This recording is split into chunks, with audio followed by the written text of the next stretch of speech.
yan at kami ay magro-roaming around habang hinihintay ko yung turn ko sa laboratory at ako ay magpapa-blood works. Nag-fasting si mama at hindi pa ako makakain ng breakfast. Gutom na talaga ako. So, struggle is real. At si kuya, wala siyang pasok ngayon. At si Aker, nanonood lang dyan sa TV. Ayan. But we just stay in the bahay. Stay in the bahay. Yun.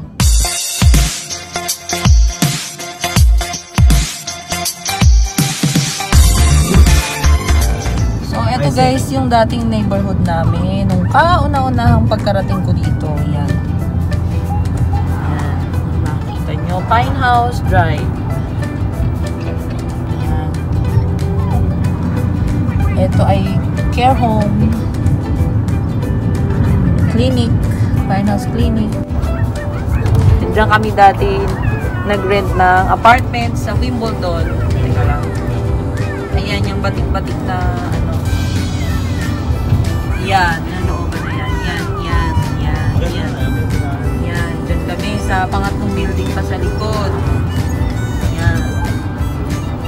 Tapos dito sa pababa, dito naman dati nagre-rent si Papa nung binata pa siya. Sama-sama sila sa 331. Ano? Ayan. Yan. Yung unang may nakas. Yan. May sasakyan na yun. Tapos, pag nagpapabakuna kami, dito ako nagpapa-immunization ng mga bata. Doon. So, yun. Tapos, ayan, bagong building ng care home. Mga care home. Tapos, dati nag-walking lang kami dyan. Pababa, pag inano pa yung intersection sa dulong yan. Diyan kami nag-walking. Yan na yung Spadina Park. Niwasin Park. Yan. Diyan kami madalas mag-picnic, mag-walking, mag-bike. Yan. Diyan halos lumaki si RC. Ayan guys, kung nakikita nyo, yan, yung makatawid na yan. Yun. Diyan kami nag-pictorial minsan, pag-fall. Yan, paikot-ikot naman dito sa ayan, ito guys yung Miwasin Park na pinakamalapit sa neighborhood namin dati. Kung saan pag summer, marami ditong doon ang parking lot. Tapos may washroom doon. Tapos maraming gatherings nung wala pang COVID. Tsaka maraming mga event para sa mga bata. Hindi.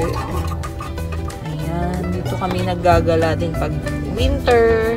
Maraming snow na makakapal. Yan ang Miwasin Park. Nagpa-park muna kami. Ayun ang isa. I-slide daw siya. Lamig pa rin. Ayan be. Slide na ikaw. I'm here. I'm waiting here. Dali na. Go Aker. Slide. Slide. Dali na. I'll catch you here. I'll catch you pagbaba. Game. Ayaw. Bakit ayaw mo mag-slide? Talagang mahuhulog ka kasi pa-slide down eh. It's okay lang. Oh, si kuya oh. Kuya wait. Wait for me. Oh. Go. Yun oh. Galing. It's amazing. Ayun. Lumakas na loob ng isa. Ayan. Sige. Go!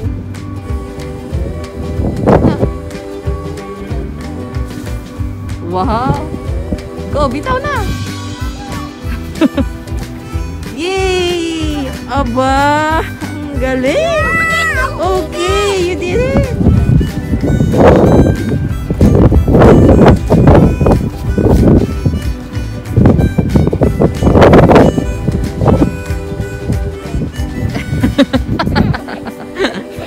Ganyan ba yun? Hindi naman ganyan yun. Wow, you're so high.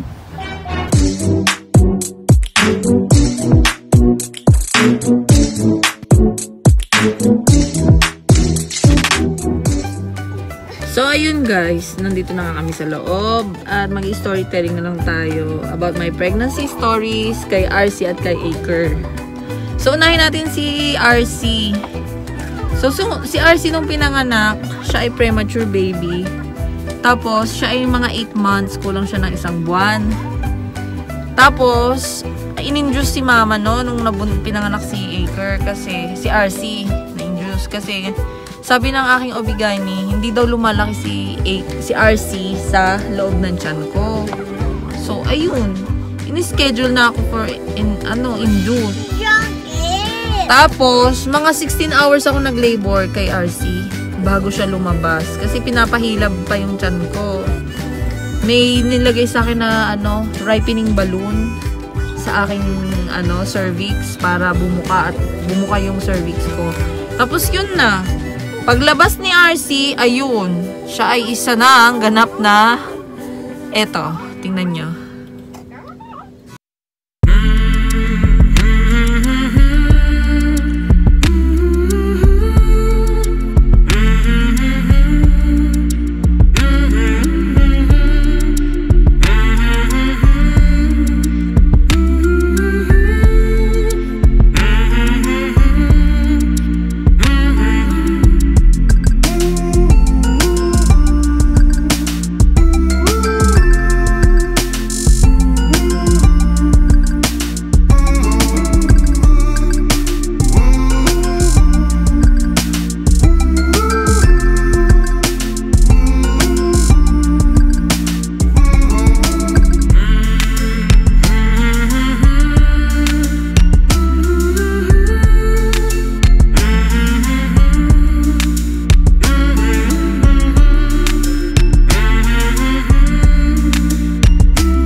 At first time kong manganak. And Papa is beside me. Yun lang yung struggle talaga kapag nasa ibang bansa ka kahit saan pang sulok. Kayong dalawa lang talaga. As nanganak Nanganak ako, syempre first time mom, di ako marunong magpagatas, mag-create ng gatas, maghawak sa baby. So good thing is matulungin naman talaga at hindi ka pababayaan ng mga nurse. Lalo na si RC. Parang siguro kung sa Pilipinas siya pinanganak, $1 million baby na si RC kasi napakaliit niya. Ako talaga takot na takot. Tapos pauuwi na ako. Okay na ako. Dadalawin na lang namin siya sa NICU kasi kailangan ko mag-pump ng milk ko. Yun ang ipapadede sa kanya. Dinadalaw-dalaw na lang namin siya. So, from time to time, iba't ibang nurse yung mahawak at nag-aalaga sa kanya. Until finally, after 1 month, ayun na, pwede na siyang lumabas. Excited na kami ni Papa, may baby na kami. Tapos, sinusupervise na lang ng community nurse, si RC, yung kanyang weight, yung timbang niya, gano'n. Tapos, tinuturuan pa rin ako mag-breastfeed. So, yun yung mga first moments ko as a mom kay RC. Mga, more or less 1 month din si RC. Tapos after nun, di syempre, bago-bago pa kaming mga parents, di talagang excited kami. I see picture na baby si RC. Sa cellphone. Oo, napaka-delicate ni RC. Ang liit-liit niya. niya. So, kailangan laging warm yung kanyang, snug. Yes, ganun. Tapos, hindi pa doon nagtatapos. Kapag premature baby dito, syempre libre yung panganganak. Libre lahat-lahat, mapa-CS ka or normal. Nagkataon na normal naman ako nanganak. Kailangan siyang i-monitor yung vision niya, yung hearing. Tapos nung habang mga ilang months siya, mga 5 months, 6 months, ni-refer na siya sa Alvin Backwold Child Development Center, kung saan may nagmo-monitor talaga ng psychomotor skills niya, yung grip niya, paggapang niya. Tinitingnan kung meron kasi siyang tightness ng neck niya. Kasi nga sa pagpapadedi mo, dapat talaga yung salitan, yung pagpapadedi mo left and right ng breast mo. Tapos yung kanyang pag-ayon ng head niya. Tapos yung pag laging nakahiga, nagkakaroon ng flat head din. So iyon, hindi pa rin tapos. Hanggang sa lumaki siya, hanggang siguro mga ilang taon ba siya. Hanggang bago mag 2 years old, andun siya. Meron siyang speech pathologist, meron siyang physical therapy pagka premature ang baby. Pero pag normal ang baby, hearing and vision lang yung netes eh. Tapos nung maka 1 year old na ba siya, kailan siya nag-start magsalamin? So yun na nga. Yun, minonitor din yung kanyang vision na nakita meron siyang astigmatism, so required siya na magsuot ng salamin. So yun, ngayon ang picture ng binata ko. Oh, di ba? Akalain nyo ba na premature baby yan? Napaka pogi ha, pogi sa amin yan. Tapos doon naman tayo kay Aker. Si Aker ay talagang hindi rin namin plan. Unplanned baby si Aker. Pero gumamit lang ako ng app na Flow app. So para ma-monitor ko kung kailan ako ovulated. So yun. So tuwan-tuwa kami nung second baby na namin. Tapos nung na-reveal na boy ulit. May kapatid na si RC. So si Aker naman ay full term baby si Aker. Pero hindi rin siya ganun kalaki. So again, meron din akong gestational diabetes nung time na yon. Tapos pinanganak ko siya ng in-schedule na naman yung panganganak ko. Hindi talaga yung totally na hinintay ko ma-break yung water ko, yung panubigan ko, hindi.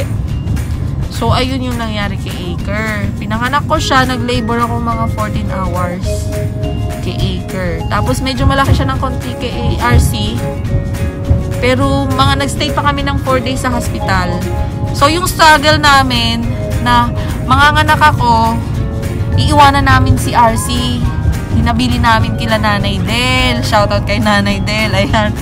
Hinabili namin si RC doon. Nakalaro niya si Audrey, ang best friend niya. Tapos syempre si Papa lagi nasa tabi ko. Pwede talaga as in nagkakapi yan, nakarelax-relax yan. Yan, nasa tabi ko lang lagi si Papa hanggang mga nakako. Tapos dati kasi kay RC, turok ako ng epidural sa likod ko para sabi painless daw. Yung perception ko ng painless na wow, medyo makakagaang na ako hanggang mga nakako. Yung painless lang pala is painless against sa contraction ng tiyan mo. Di ba pag nahilab na, ang sakit-sakit every 5 minutes, parang alon. So, hindi pala yun. Akala ko, all the way hanggang lumabas ang bata, painless na ako. Hindi pala. Pag normal, pag lumabas na ang baby sa vaginal opening mo, ang sakit-sakit na. Yun pala talaga, totally talagang masakit. So, yung pangalawa ko, para ma-avoid ko na talaga yun. Di ayun na nga, sabi ko, hindi ko talagang papa-epidural this time. Pero nung parang hindi ko na kaya, pinasakay na ako dun sa gym ball, yung malaking bola na pang-exercise. Ay naku, iyak na ako. Tapos biglang dumating yung OB-GYN ko, si Dr. Mai Topper. Sabi ko, you're my fairy godmother talaga. Kasi since wala akong nanay ko, walang ibang support kundi si Rowie. Ay! Talaga napaya ako kay Dr. Mai Topper. Sabi ko, thank God you're here. Yung aking OB-GYN. Tapos last minute ng panganak ko, nagpaturok pa ako ng epidural. Sabi ko, hindi ko na kaya. Nakasandal ako kay Papa. Tapos ang laki-laki ng panturok ng epidural. Tapos, bago pa siya mag-take effect, bago pa siya umepekto sa katawan ko, ayan na pala, nakaluwa na yung ulo ni Aker. Palabas na pala si Aker. So, hindi pa man din ako nagiging numb. Wala pang effect yung epidural sa system ko. Lumabas na si Aker. So, ayun. Tapos paglabas ni Iker, ang puti-puti na niya na ang balabalahibo. Tapos yung picturean kami habang yun na lang lagi pag nanganganak ako magpipicture eh. Kala mo naman ako parang ano, alanganing nairipa na natatae. Parang ganon. Tapos yun. Katabi ko na si Iker. Tapos tingnan nyo yung moment. Nung first time na makita ni RC si Iker, ito yung video. RC, meet Iker. Hi. Your baby brother. He just had a bath. That's why he's crying. Yeah. What will you say? Baby Iker. Who's that baby? Who's that? You're not a baby anymore. You're a big brother now. Iker? No. Iker? What's his name? RC. RC. Yeah. Oh, like RC cars? No? RC. What, baby? That's your baby brother? Baby brother. Oh. Your brother has hair just like you. Whoa. Patsy. Look. He says hi, RC. Hi. Hi, RC. Hi, Kuya. Kuya in Tagalog, in our language, Yes. is like elder brother. Oh, yeah. Big brother. Oh. Hi, Kuya RC. Tapos, ayun guys, pag pinanganak dito, pinapanganak ang bata, itinatabi muna sa magulang, skin to skin. Hindi muna nililinis, hindi muna pinapaliguan. Direct talaga na itatabi. Tapos si Papa yata yung naggupit ng ng umbilical cord, di ba pa? Si Papa yung naggupit ng umbilical cord. Proud na proud siya, nakalalaki na naman siya. Yung gupit, tsyung. Tapos, yun, tingnan nyo, ayan bagong newborn na newborn pinaliguan. Ayan. Pinaliguan na siya after a day, si Iker.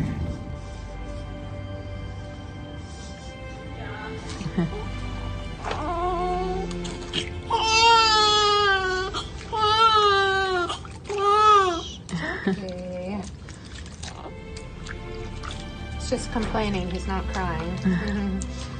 Yeah. Oh, you're yawning. Are you getting tired? Tapos yun, hindi naniniwala yung mga puti sa binat-binat. After mong manganak, gusto din nila mag-shower ka na rin. Maligo ka na rin. Dati kay RC, nag-shower ako. Pero nung kay Iker na, hindi na. Sabi ko sa nurse, ay na ako. Magpupunas-punas na lang ako. Kasi kay Iker na ako naka-experience ng DVT eh. Yung lagi akong tinuturukan sa chat. Up until now, ayan, nagtuturok pa rin ako. So, ayan ang mga pictures ni Iker. Nung iuwi na namin siya. Ayan na. So, kay Iker naman, walang problema. Tapos, naging possible na mapavisit namin dito si nanay. Kasi dalawa na yung kids namin. So, ayan yung picture na inaalagaan at pinapaliguan siya ni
Kiss. Ang galing. Kiss niya. Ang dami ah. Ang dami na. Ako naman. Ako naman. Palakpakan. Yay. Mama. Kiss, kiss. Kiss. Ang gabot si Papa eh. Kiss naman. Marunong na. Saan ka pupunta? Babay muna, babay. Ang galing. Kiss ang kiss. Ang dami. Babay muna. Bye-bye. Bye. Bye-bye. Palakpakan mo na, palakpakan. Palakpakan! Yay! Ang galing! Kiss si Papa, kiss. Kiss Papa, kiss. So, ayun.